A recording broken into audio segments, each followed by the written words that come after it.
Allahümme salli ala Muhammedin ve ali Muhammed. Euzu billahi mineşşeytanirracim. Bismillahirrahmanirrahim.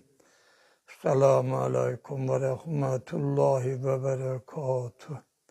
Allah'ın salavatı ve selamı üzerinize olsun. Akşamınızda hayırlı olsun.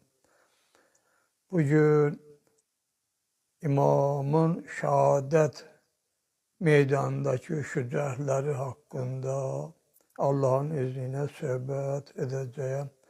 İmam Hüseyin Aleyhisselam düşmanla döyüşe girəndən şəhadətinə qədər o Cənabdan 3 diqqətə layiq və əhəmiyyətli mətləb nəql olunmuşdur.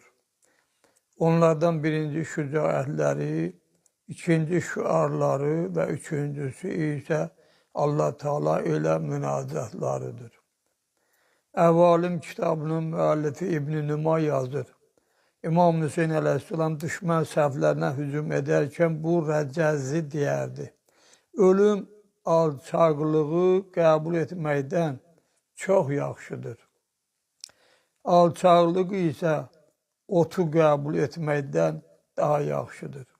Mən Əli-oğlu Hüseynəm, and içmişəm ki, düşmən qarşısında baş əyməyəcəyəm. Mən atamın əhli əyalını himayə edirəm və Peyğəmbərin dini yolunda öldürülərəm. Xarəzmi deyir, Hüseyin İbni Əli əleyhissalam at belində, əlində qılınc yaşamaqdan ümidini üzərək ölümə, şəhadətə can atan bir şəxs kimi düşmən qarşısında dayandı və bu şeiri deyərək düşmənə hücum etdi və deyirdi. Mən o yaxşı kişinin Haşimidən olan Əli əleyhissalamın oğluyam və bu mənim fəxr etməyim üçün bəsdir. Yəni, Bəni Haşim olub da İmam Hüseyin əleyhissalamın, yəni nəsli. Babam Allah'ın elçisi, keçmişdəkilərin ən şərəflisidir və biz Allah'ın yer üzündə parlayan günəşiyik. Anam Fatimə salamullah əleyha, Əhməd sallallahu aleyhi və səlləmin pak qızı və əmim qoşa qanarlı adını almış Cəfər Təyyardır. Allah'ın kitabı bizdədir. O kitab ziyalanmaq üçün yerə enən bir kitabdır. Yaxşılıqla yad olunan vəhy və hidayət bizim içimizdədir. Biz bütün varlıqlar arasında əmin aman vasitəyik və bu həqiqəti xalq arasında gah gizlədər, gah da aşkar edərik. Bizik Kövsər saqiləri, Kövsər bilirsiniz də cənnətdə deyilənlərə görə, yəni süddən ağ, baldan şirin olan bir sudur ki, möminlərə qiyamətdə veriləcək. Öz dostlarımızı xüsusi camlarla sirab edərik, yəni su verib içirdərik. Bu içməli bulaq elə həmin Kövsərdir. Qiyamət günü dostlarımız bizim məhəbbətimizin vasitəsilə səadətə, düşmənlərimiz isə ziyana, zərərə çatacaqlar. Xarəzmi yenə deyir, İmam Hüseyin əleyhissalam öz hücumları zamanı bu şeiri də oxuyurdu. Bu cəmaat küfrə yönəldi. Keçmişdə də insanlar və cinlər Allahın savabından üz döndərmişdilər. Keçmişdə Əli əleyhissalamı və övladı İmam Həsən əleyhissalamı o xoş əxlaq kişini öldürdülər. İndi də məni öldürməyə hazırlaşırlar. Babamdan sonra atam insanların ən bəyənilmişidir və mən dünyanın 2 bəyənilmiş insanlarının oğluyam. Xarəzmi yazır, İmam Hüseyin əleyhissalam, İbni Əli əleyhissalam ardıcıl hücumlar edir, şiddətlə döyüşür və hər dəfə hücum edərkən düşmənlərdən bir dəstəsini al qanına qaltan edirdi. Bu zaman düşmən qərara gəldi ki, İmam Hüseyin Əleyhissalama mənəvi zərbə vurmaqla o həzrəti süsləşdirsinlər. Buna görə də çadırlara doğru hücum etdilər. Bunu görən imam uca səslə fəryad edib dedi: Ey Əbu Süfyan sülaləsinin tərəfdarları, əgər dininiz yoxdursa, cəza günündən qorxmursunuzsa, heç olmasa dünyada azad mərd kişi olun. Əgər özünüzü ərəb hesab edirsinizsə, əzdadınızı düşünün və öz insanlıq şərəfinizi qoruyun. Şümür məlun dedi, nə deyirsən ey Hüseyin? Həzrət buyurdu, mən sizinlə döyüşürəm, siz də mənimlə döyüşürsünüz.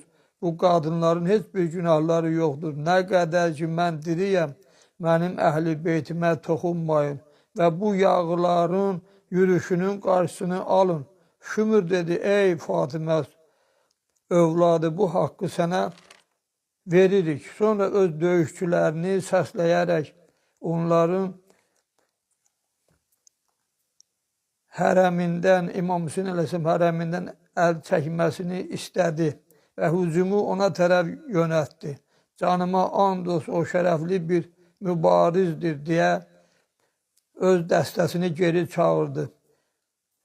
İmam Hüseyin əleyhissalam, Əli əleyhissalamın bu sözü ilk baxışda xüsusi bir müraciətdir.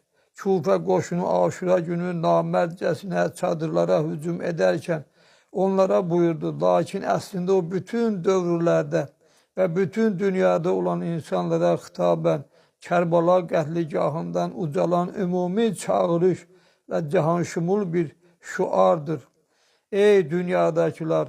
Əgər ilahi qanunlara etiqadınız yoxdursa, əgər səmavi göstərişlərə tabi olmursunuzsa, heç olmasa öz milli qaydalarınıza, necə deyərlər, ümum xalq və ümum bəşəri qanunlarınıza tabi olun.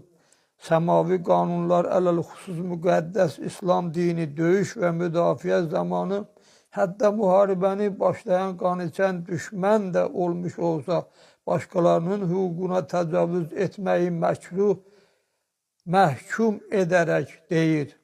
Allah yolunda o kəslərlə ki, sizinlə döyüşürsünüz. Döyüşü ilk başlayandırlar. Döyüşün, amma təcavüz etməyin. Yəni, həddi aşmayın ki, Allah Teala təcavüz edənləri sevmir.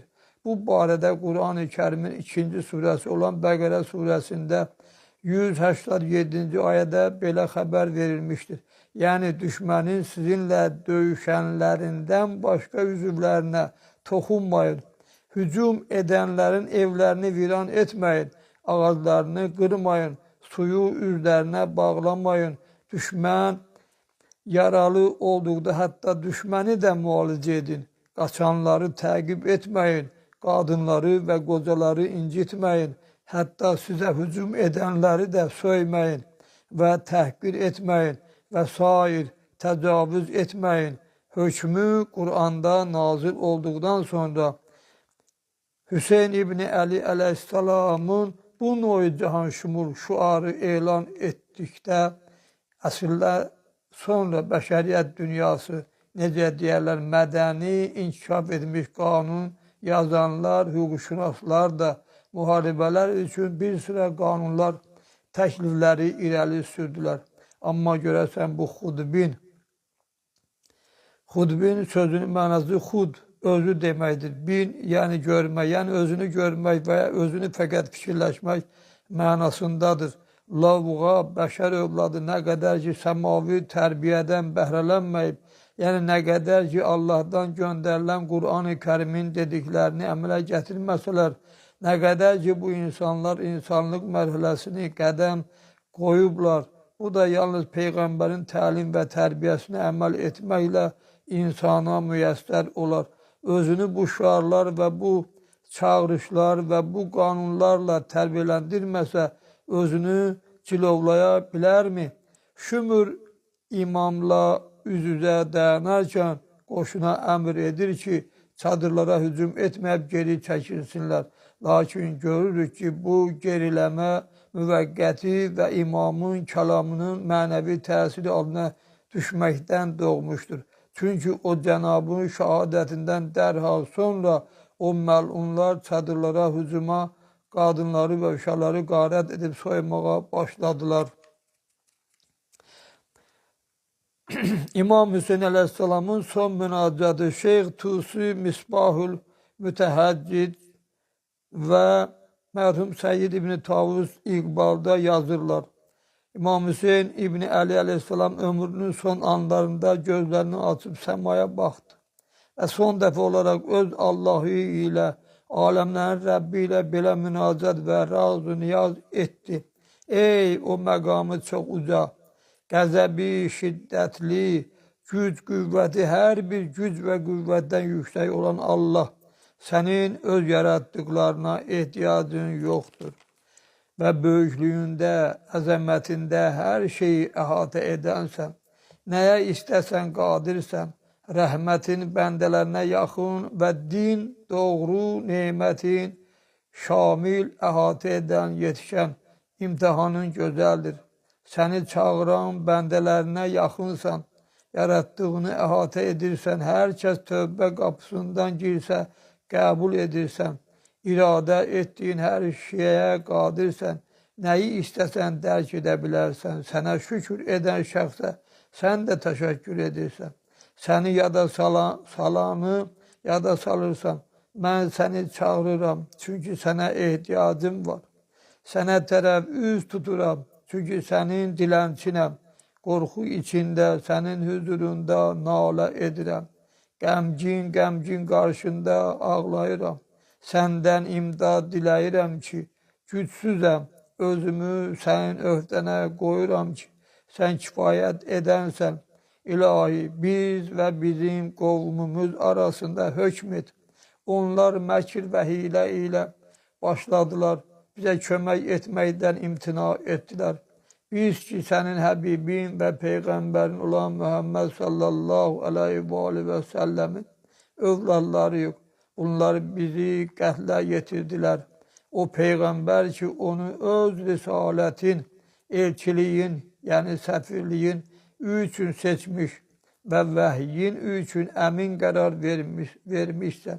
Ey Allah, ey ən mehriban, hadisələrdə bizə nicat və olacaqlarda bizə xilas olmaq neyməti lütf et. İmam Aleyhisselam öz münacatını bu cümlələrlə bitirdi. Sənin qəza və qədərinin qarşısında səbirliyəm. Ey o Allah ki, səndən başqa Allah yoxdur. Ey fəryad edənlərin dadına yetişəm. Mənim səndən başqa bir Allahım və məbudum yoxdur. Sənin hökmünə, təqdirinə, yəni yazına, istəyinə dözümlü və səbirliyəm. Ey dadına çatanı, olmayanın dadına çatan. Ey sonu olmayan, həmişə yaşar. Ey ölənləri dirildən. Ey o Allah ki, hər kəsi əməlləri ilə ölçürsən. Mənimlə bu xalq arasında hökm et ki, sən hökm edənlərin ən yaxşısısan. Axır nəfəsində İmam Hüseyin Aleyhisselam üzünü toprağa qoyan zaman isə belə dedi. Bismillahi və billah və fi səbilillah və əla milləti Resulullah. Burada bir məsələni sizin nəzərinizə çatdırsam ki, biləsiniz, hər iki elmi şəxsiyyət, yəni bu iki alim yuxarıda zikr olunan dua və münacatı Şaban ayının 3-cü günündə oxunan dualara daxil etmişlər. Çünki İmam Şaban ayının 3-də anadan olmuşdur. Bu günün dəyərli duaları vardır. Bir məsələ də maraqlıdır ki, hər iki alim bu yerdə Aşura gününü Yevmul Kevser adlandırmışlar. Bundan da söhbəti tamamlayıram burada. Gecəniz xeyrə qalsın, yuxunuz şirin olsun. Söhbəti həmişə çalışın, axıra qədər dinləyin və eyni zamanda bəyənin, paylaşın ki, sizdən başqa İslam dinini qəbul edən mömin bacı və qardaşlar da belə-belə Əhl-i Beytin söhbətlərindən bəhrələnə bilsinlər. Əssalamu aleykum və rəhmətullahi və bərəkatuhu.